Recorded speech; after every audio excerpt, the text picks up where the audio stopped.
আসসালামু আলাইকুম। 2024-এর জুলাই আন্দোলনে ঠিক কত মানুষ নিহত হয়েছেন অথবা আহত হয়েছেন তার সঠিক কোনো পরিসংখ্যান এখনো পর্যন্ত কারো পক্ষ থেকেই দেওয়া সম্ভব হয়নি।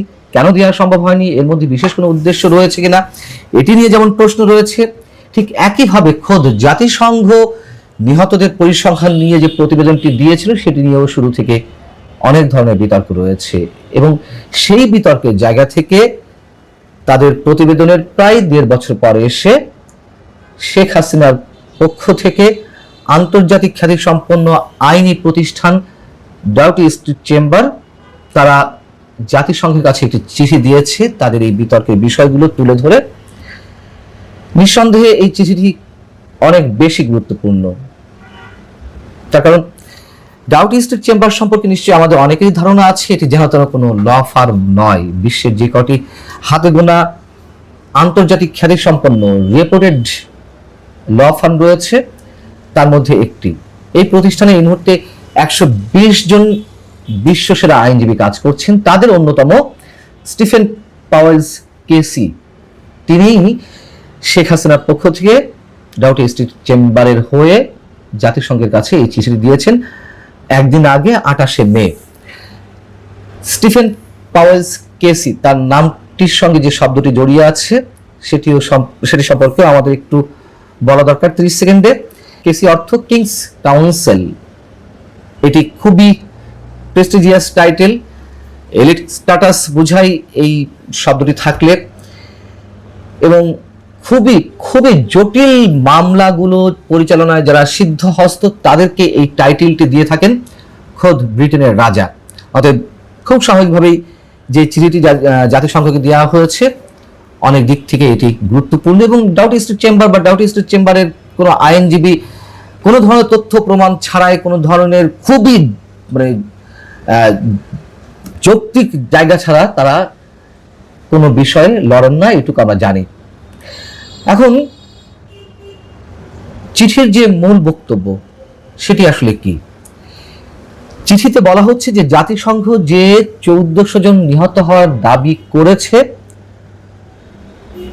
খোদ অন্তর্বর্তীকালীন সরকার অর্থাৎ ডক্টর ইউনূস সরকারের স্বাস্থ্য মন্ত্রণালয়ের যে গেজেট তার সঙ্গে অনেক বেশি অমিল।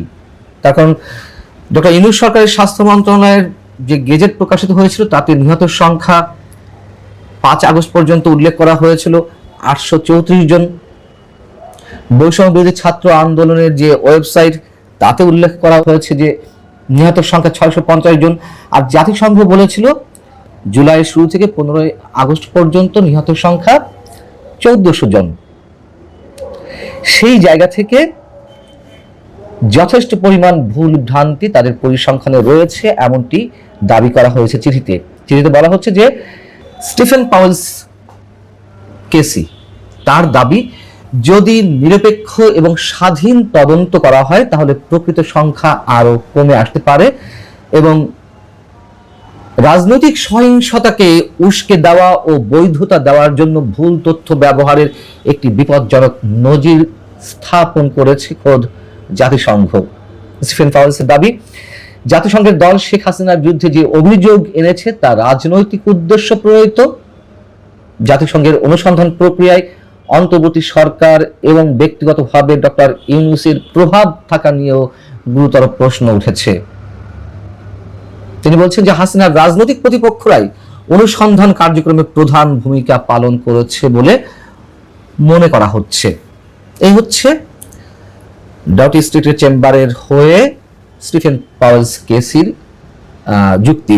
এর ভিতরে আরো অনেক ধরনের কথা রয়েছে। বিষয়টি হচ্ছে যে অবশ্যই এই পরিসংখ্যান নিয়ে নানান ধরনের বিতর্ক রয়েছে। শুরু থেকেই বলে আসছি, আপনারা একটু খেয়াল করে দেখুন যে জাতিসংঘ যখন এই প্রতিবেদনটি দিয়েছিল আমার একাধিক মিনিমাম 7 থেকে 8টি কন্টেন্টে আমি বলেছি যে জাতিসংঘ চেয়েছিল 15 সেপ্টেম্বর পর্যন্ত তদন্ত করতে, যে কত মানুষ নিহত হলেন, সহিংসতার ঘটনা কি ধরনের কি ঘটলো, অর্থাৎ 2024-এ 15 সেপ্টেম্বর। কিন্তু ডক্টর ইউনূস সরকার তাতে রাজি হলো না।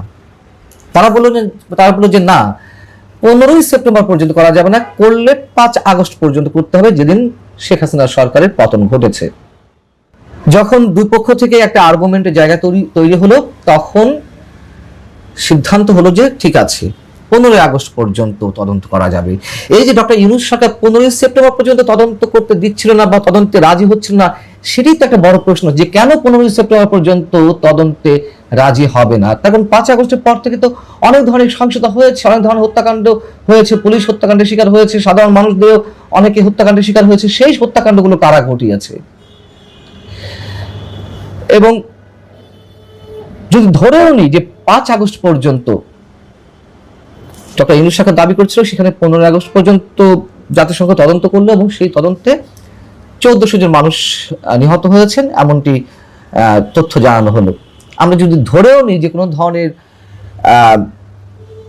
অনিরপেক্ষতার জায়গা থেকে বা অস্বচ্ছতার জায়গা থেকে এই তদন্তগুলো করা হয়নি, স্বচ্ছতার সঙ্গেই হয়েছে, তারপরেও তো প্রশ্ন যেটি বরাবরই করে আসছি, যে 1400 মানুষ যদি হত্যাকাণ্ডের শিকার হয়ে থাকে 15 আগস্ট পর্যন্ত, আর ডক্টর ইউনূস সরকারের যে পরিসংখ্যান 834 জন নিহত, তাহলে বাকি 566 জন মানুষ হত্যা করলো কারা? নিশ্চয়ই আওয়ামী লীগ করেনি। আওয়ামী লীগের নেতা কর্মীরা তো তখন আর মাঠে ছিলেন না, কোথাও ছিলেন না, তাদের প্রত্যেকেই আত্মগোপনে ছিলেন, অথবা এখনো পর্যন্ত আছেন বা বিদেশে চলে গেছেন। এই তো, তাদের তো আর হত্যাকাণ্ডের সঙ্গে জড়িত হওয়ার কথা না। যুক্তির খাতিরে, তর্কের খাতিরে এই প্রসঙ্গটিও নিশ্চয়ই স্টিফেন পাওয়েলস কেসি উল্লেখ করতে পারতেন, কেন করেননি আমি জানি না। এবং স্টিফেন পাওয়েলস কেসি একথাও তার চিঠিতে তুলে ধরছেন যে অন্তর্বর্তী সরকারের পরবর্তী মানবাধিকার লঙ্ঘনের ঘটনাগুলো তদন্তের বাইরে থেকে যাচ্ছে, অভিযোগ রয়েছে, যে কথাগুলো বলছিলাম। এবং এর মধ্যে আওয়ামী লীগের নির্বাচিত প্রতিনিধিদের বিরুদ্ধে সহিংসতা ও ধর্মীয় সংখ্যালঘুদের উপর হামলার ঘটনাও রয়েছে। জাতিসংঘের মানবাধিকার বিষয়ক হাই কমিশনের যিনি এই মুহূর্তে প্রধান দায়িত্বে আছেন, ভলকার তুর্ক, আমরা এও জানি যে ভলকার তুর্ক ডক্টর ইউনূসের খুব কাছের মানুষ, তার সঙ্গে তার সখ্যতা অন্যরকম, এবং বলা যেতে পারে যে ঘনিষ্ঠ বন্ধু। ডক্টর ইউনূস যে প্রভাব বিস্তার করেছেন এ কথাও আমরা শুরু থেকে বলে আসছি, এবং স্টিফেন পাওয়েলস কেসিও তার বক্তব্যে চিঠিতে তুলে ধরেছেন যে জাতিসংঘের তদন্ত দলকে প্রভাবিত করা হয়েছে। আমাদের তো একথাও মনে আছে যে জাতিসংঘ যে 1400 মানুষ হত্যাকাণ্ডের কথা বলছে, তা তো 15 আগস্ট পর্যন্ত দিয়েছে প্রতিবেদন, কিন্তু ডক্টর ইউনূস সরকার বা আওয়ামী বিরোধীরা তারা সবসময় এটিকে শেখ হাসিনার নির্দেশে কিংবা আওয়ামী সরকারের নির্দেশে এই হত্যাকাণ্ডগুলো ঘটানো হয়েছে বলে সবসময় উল্লেখ করে আসছে। মানে এটি তো একেবারে যে শিশুটি কেবলমাত্র স্কুলে যাওয়া আসা শুরু করেছে তার মাথাতেও আসে হিসেবটি, যে 1400 মানুষ হত্যাকাণ্ডের শিকার হলেও সেটা শেখ হাসিনার নির্দেশে পুরোটা হয়নি। যদি তর্কের খাতিরে ধরে নিই যে সবকিছু শেখ হাসিনার নির্দেশে হয়েছে 5 আগস্ট আগ পর্যন্ত। মোদ্দা কথা, স্টিফেন পাওয়েলস কেসি যে চিঠিটি দিয়েছে জাতিসংঘকে, এই চিঠির গুরুত্ব ঠিকই আছে, অবশ্যই আছে, কিন্তু যথেষ্ট সন্দেহ রয়েছে জাতিসংঘের মানবাধিকার বিষয়ক হাই কমিশন কিংবা ভলকার তুর্করা এই চিঠির জবাব দেবে কিনা। ডাউটি স্টেট চেম্বারের পক্ষ থেকে যে দাবিটি তোলা হয়েছে যে যথেষ্ট ভুল ভ্রান্তি বা অতিরঞ্জিত ফিগার এখানে আনা হয়েছে, সেটিতেও তারা কোনো প্রকার কর্ণপাত করবে কিনা অবশ্যই একেবারে অনিশ্চিত, যদি পর্যন্ত এখনো পর্যন্ত জাতিসংঘের উপরে প্রভাবটা ডিপ স্টেটের থেকে থাকে।